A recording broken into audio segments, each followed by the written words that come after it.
Welcome back to On Texas Football, special live edition of On Texas Football. Just wrapped up a player availability across the street from where we are right now over at the Moncrief Complex. I'm Jeff Howe, he's CJ Vogel, Anthony Hill, Michael Taaffe, Arch Manning, the three Texas players who represented the program at SEC Media Days, the three players we talked to today. CJ, I'll start with you. I don't know if you want to start with Arch or not, but what's top of mind for you? We just got out about 10 minutes ago talking to I'm assuming these will be the three captains. Probably we'll see how that all plays out. But what's top of mind for you coming out of this media availability?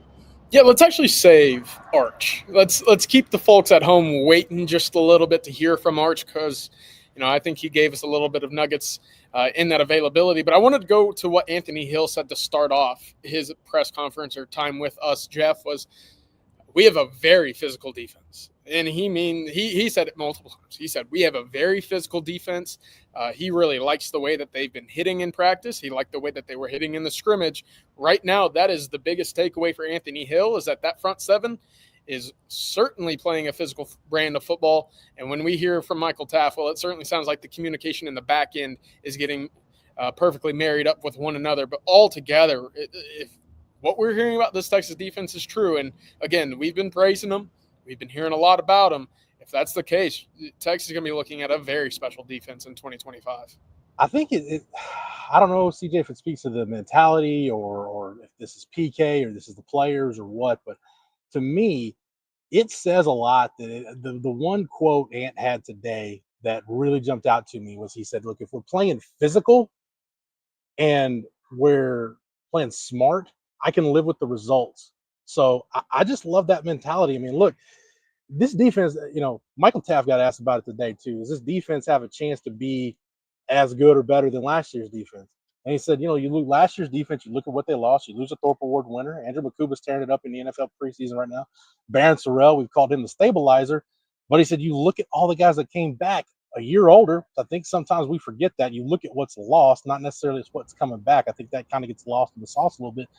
But the guys coming back are a year older on top of the guys they added in the portal. I'm with CJ. Statistically, I don't know if they're going to match what they did last year. That'd be a tall order, but can this defense be good enough to win Texas a national championship, which like last year's defense wasn't like the defense was 2 years ago? I think Michael Taaffe, I don't think he's lying when he says yes. I 100% agree. And the names that he mentioned in that sentence is, look, it's another year of Anthony Hill being older. Michael Taaffe is another year older. Colin Simmons, older.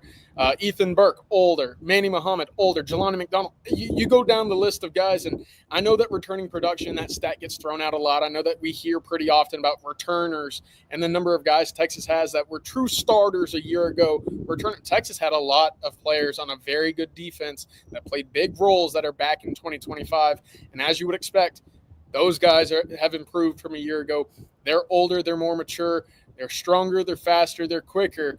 This Texas defense, again, I feel like I'm beating a dead horse right now. Every time I say that, they're in store for a pretty special season. But the more that we talk to Michael Taaffe, the more that we talk to Anthony Hill, Jelani McDonald, Manny Muhammad, even Coach Sarkisian, the more I'm starting to believe that it doesn't matter really what kind of heights Arch Manning in this offense takes you, because your floor is going to be set very high by just that defense alone. That was really encouraging to me. And going on the road to Ohio State, Jeff, I think Michael Taaffe and Anthony Hill are very much excited for that opportunity. Anthony Hill had probably my favorite quote of the day. I love playing on the road because I love seeing opponents' fans filter out of that stadium when they know that they've lost that football game. I loved hearing that today, and that was one of the big takeaways that I took from today's player availability as well. Yeah, let's go ahead right now. I want to thank the sponsor of this live edition of On Texas Football. That's Duck Camp. Duck Camp makes gear for the folks who live for being out there, whether that's in a duck blind at sunrise or on the 40 acres for a Saturday kickoff. Born right here in Austin, Duck Camp builds best-in-class hunting and fishing apparel that works just as well for a full day in the field as it does for a long day of tailgating. From sun protection shirts that keep you cool during those early season scorchers to their iconic game series hats that feel like instant classics, Duck Camp gear is ready for football season, hunting season, and every season in between. Get out there, stay out there, and hook them. Shop duckcamp.com today. And again, thank you to Duck Camp for sponsoring this live edition of On Texas Football. CJ, I want to get to a cut here real quick, and thank you to Matthew behind the scenes for putting this together. One of the big topics we've talked about from pretty much from the time Texas got done the morning after the Cotton Bowl up until today is communication in the secondary with Andrew Makuba and Jahdae Barron gone, Jalen Gilbo moving around. You get Derek Williams back. We've talked about the personnel. This is Michaell Taaffe. This is an interesting quote from him today on where this secondary is from a communication standpoint, really the defense as a whole. Yeah, if you can't tell, it's pretty good right now. My voice is totally beat right now. Everybody's talking really loud. Everybody's communicating. And the best thing that's happening right now is there's no arguments on the field. So, like, I'm wrong at times. And whenever I'm wrong, if I'm yelling the loudest or I see it first, we just play that. It might be wrong, but if we're all right, if we're all wrong, we're all right, you know? So Ant might call it. I might call it. Manny might see it. Jelani D. Will. Grayson might see it. Wardell might see it. Young, those type of guys. So Burke might even see something on the edge. So whatever somebody says first, we're just going to play it, and that's what I like. If we're all wrong, we're all right, CJ. I think that shows. Look, even if you don't get the exact right coverage call, you miss a check, whatever.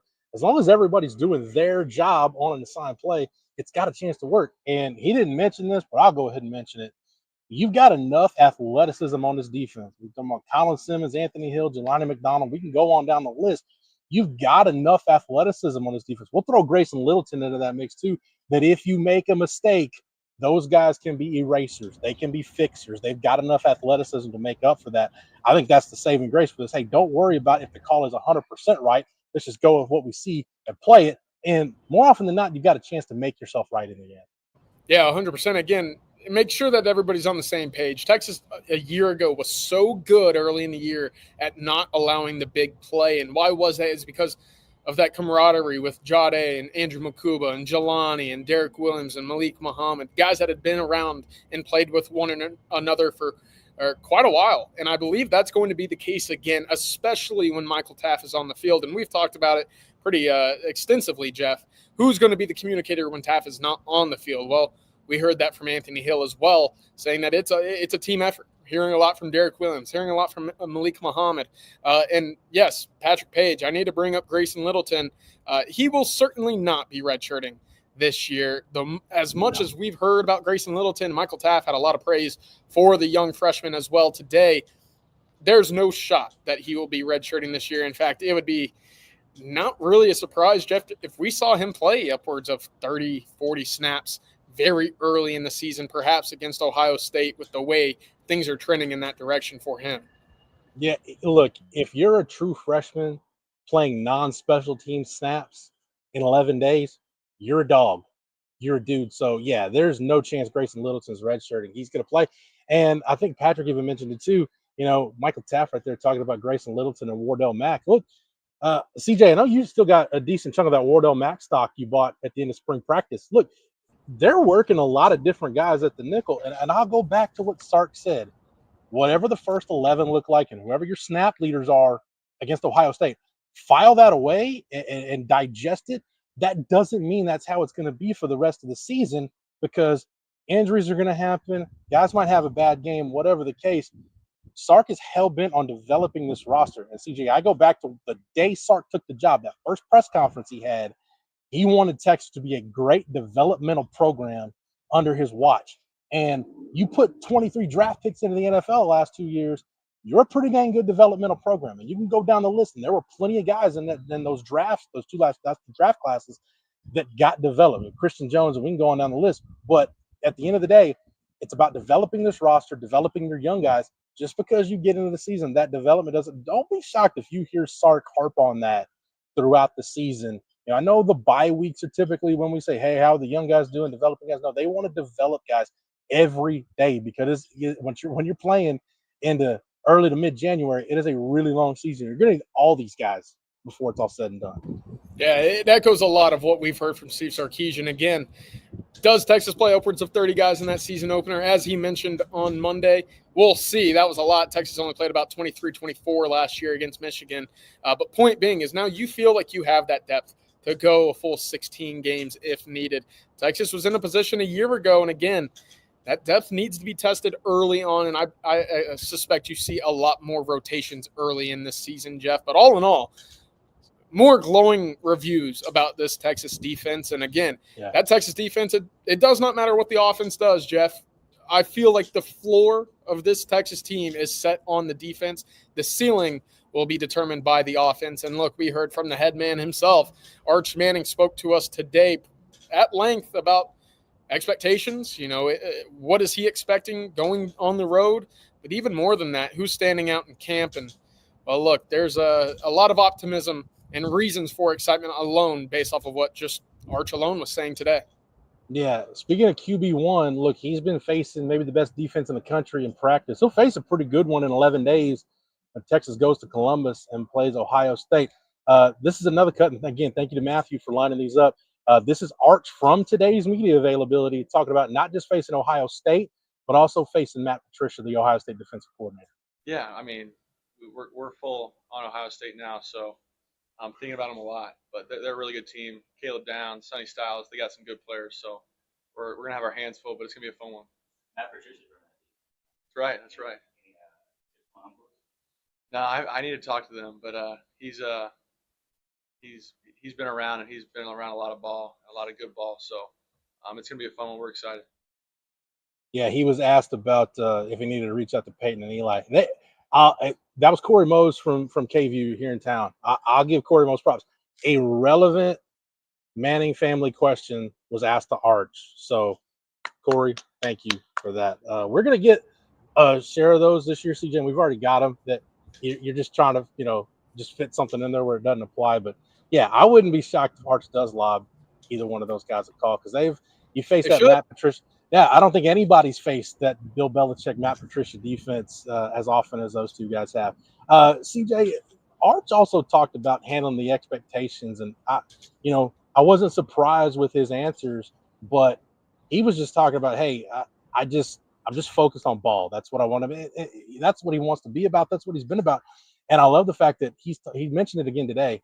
He's dreamt of this opportunity to be QB1 at Texas, for this to be his team. He's been waiting a long time for this opportunity, and he wants to make the most of it. So he's not letting himself get caught up in the hype of whether it's Heisman discussion, Texas being the number one team in the country, the NFL draft, whatever it is. Arch is, again, I'll use the word I used to describe Sark a minute ago. Arch is hell-bent on making the most out of his first year as a starter here. Yeah, he absolutely is. And again, every time we talk to Arch, it's very much an echo of what we've already known about him. And I don't really care for the media. I don't really care for the bright lights. I don't really care to involve myself in all the extracurricular off the field. Michaell Taaffe actually shared a story about how he and Arch turned down a pretty sizable NIL deal because, well, it didn't line up with what they wanted to do this close to the season. But point being, I mean, Arch is focused on winning. He mentioned it several times today. We got a good team. We got to put 11 on the field. I got to be in charge of these guys. I want to lead. I want to win. Doesn't matter to me. And for Texas to come into the season ranked number one, he even said, I don't even know how voters or whoever comes up with these rankings justified why Texas would be number one, but he's excited. And he was asked if he gets nervous, Jeff. He said, no, maybe a little bit in the hotel, but at the end of the day, I have fun playing football. And if I'm not having fun playing football, then I'm doing the wrong thing. So right now, it does sound like all eyes are on Arch Manning, but for Arch, all eyes are on winning. And I don't think any Texas fan would trade one way or the other in terms of the anticipation for Arch's debut, but ultimately that concentration for Arch to go out on the field and win a football game. I want to get to a couple questions, but Matthew, I don't know if you've got CJ's tweet or not handy, but let's talk about the elephant in the room today, CJ. Anthony Hill got a haircut. It's a bold move because the hairstyle it's part of his persona, it's part of his brand, but number 0, a little bit of a change. What I was taken aback. I was like, surely that's not Ant Hill. And yeah, he got a 0 cut. Just straight buzz. He said it was a fresh cut for a fresh start to this year, and I can't blame him. I'm sure it was even a little hot under that helmet, but it looks good. And hey, I'm waiting for the day that Arch joins him with that quick little 1 or 2 off the top. I remember when Quinn did that a few years ago. Quinn went from the mullet to just Quinn almost had the old school, like, CJ, I don't know if back in the day if you got the old summer cut, the old buzz cut before summer started, but that's kind of what Quinn went with. That's not quite what Ant Hill did, but it's a I don't know. I'm not saying it's a bad look. It's just going to take me a minute to get I used might to do it. framing. Follow suit. Call it the Anthony Hill. Just go all the way down. I mean, I've been doing it for about the last 20 years. So, it's not trust me, when your hairline starts receding, it's not so much a fashion statement as much as it's a necessity. But no, we'll take your questions, whether you want to talk about Ant Hill's hair, whatever you got. Go ahead, CJ. I did want to say there was a couple things I wanted to fill in. Look, actually, we'll start here because I did want to go to Parker Livingstone. I asked Art straight up, and Michael Taaffe, I said, hey, is the hype about Parker Livingstone, is that legit? And Taaffe answered back to me saying, yeah, it's been a long time since Texas had a Jordan Shipley or a Jackson Shipley. And, well, they've got one right now with Parker Livingstone. He said he's sure-handed, and he's a certifiable deep ball threat. I think that's all what we know about Parker.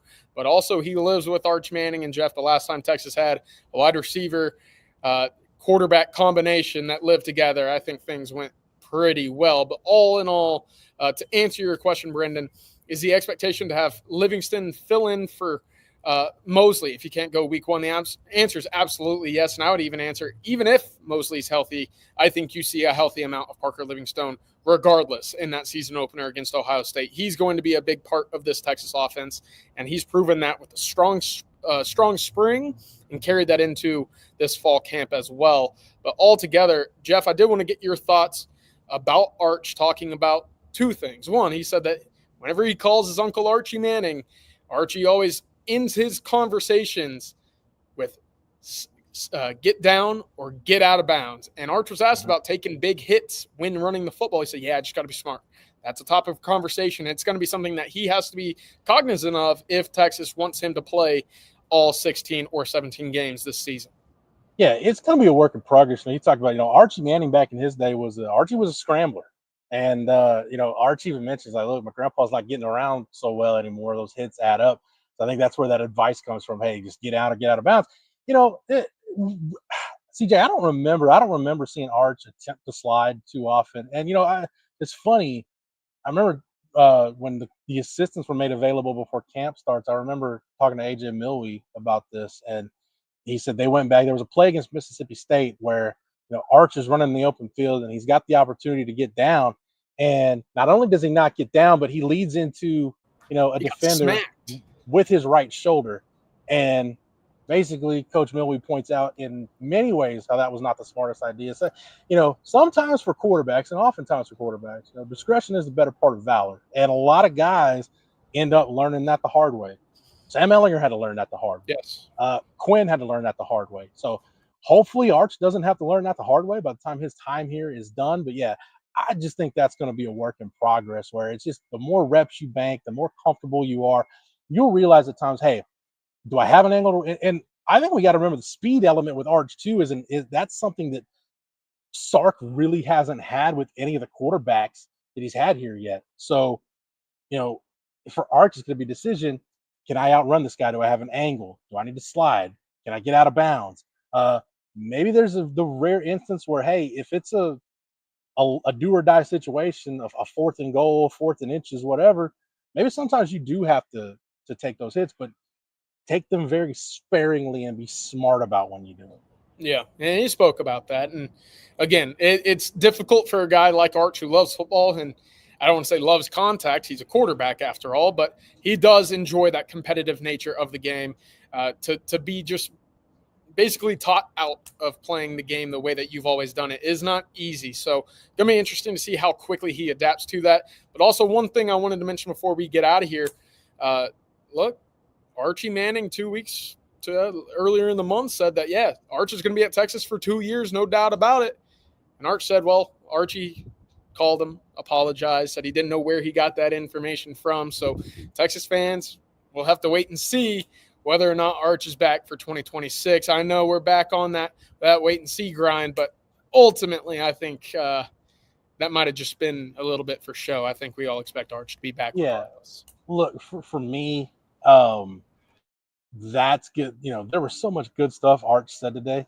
That's going to be the thing that gets pulled out, and the clickbait farmers and the content mills. That's what they're going to run with, and that's fine.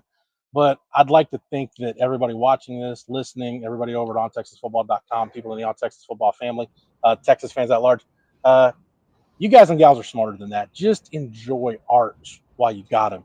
Yep. We're expecting it to be 2 years. It's most likely going to be 2 years, but in the rare case it's not. If there's a reason, CJ, why Arch Manning isn't back at Texas in 2026, it probably means the Longhorns had a pretty special season, and so did Arch. I was going to say Exactly. the exact same.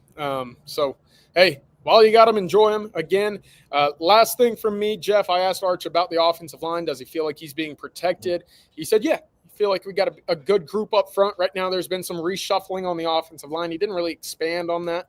But, of course, with Trevor Goosby sidelined, we can kind of infer what's occurring right now in practice. But aside from that, he said that the running game's been solid. He feels like he's being protected, and all together that offensive line is playing very well at the moment in practice. That's going to need to translate to Ohio State, and there you go. You're going to have yourself a pretty gnarly football team this fall, Jeff. All right, CJ, thanks for the knowledge and expertise as always. Matthew, behind the scenes, doing an outstanding job. Thank you so much for getting this a live edition of On Texas Football set up. Big thank you to the entire On Texas Football staff. If you're not a member over at OnTexasFootball.com, get over to the site right now. If you sign up using the promo code OTFOG, that'll get you 1 year of access at OnTexasFootball.com for $39.95. You don't want to miss anything with 11 days left until Texas goes to Columbus and kicks off against Ohio State. So get over to OnTexasFootball.com right now. Consume all the Longhorn content possible. Make sure you like this live stream and make sure you're subscribed to the On Texas Football YouTube channel. Get that notification whenever we go live.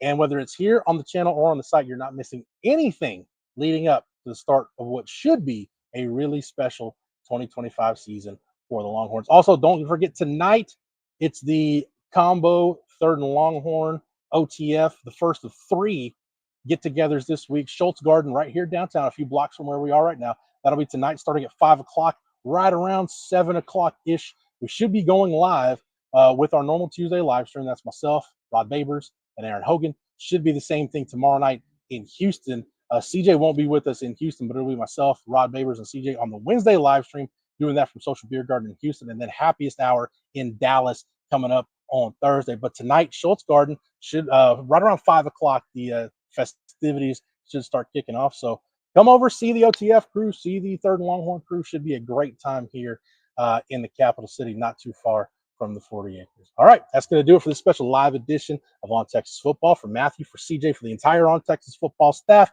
I'm Jeff Howe. Thank you so much for watching and listening. And until next time, welcome.